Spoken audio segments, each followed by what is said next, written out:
Hey, what's up? Jigxor here.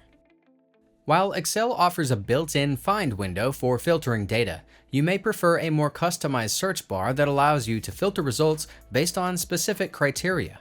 In this video, I will guide you through the process of creating a dynamic search bar in Excel, enabling you to quickly and efficiently locate any information within your spreadsheet. Let's go. To create a search bar in Excel, start by setting up the search box and the area where the results will be displayed. Consider creating a separate sheet for the search feature to maintain organization. Also, be sure to convert your source data to an Excel table and rename it for easy reference. Then, copy the original header row to your separate sheet to display the results under the same column headings, and start by building your custom search bar. Navigate to the Developer tab. Click Insert and select Text Box under ActiveX Controls. Drag the text box to your desired location. Right-click it and open the Properties window. Set the linked cell property to a specific cell reference to which your search bar is aligned. Finally, exit Design Mode to allow users to enter text into the search bar. For the search functionality, apply a filter function to extract relevant data based on your search criteria.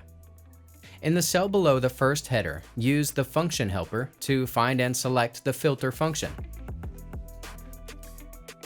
In the Array field, input the table name you've previously assigned to your source data. Next, provide your filter criteria in the Include field using the formula isNumber, open parentheses, search, open parentheses, G2, projects, open bracket, project name, close bracket, close parentheses, close parentheses. This formula determines whether the text you are looking for exists in G2 within the project name column, regardless of upper or lowercase.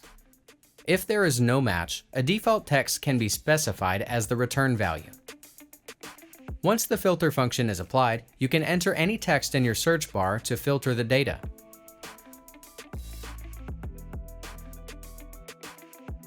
To include other columns in the filter, copy the current formula in the Include parameter.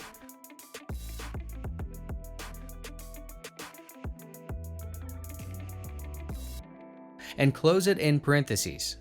Add a plus sign. Paste the formula again, and modify the column name to match the desired column. Repeat this process for each column you want to include in the filter. After the addition of the new conditions, the search function will also return matching records from the specified columns. That's it. If I could help you, feel free to give this video a thumbs up and don't forget to subscribe. Leave a comment down below if you have any questions. See you next time. Bye.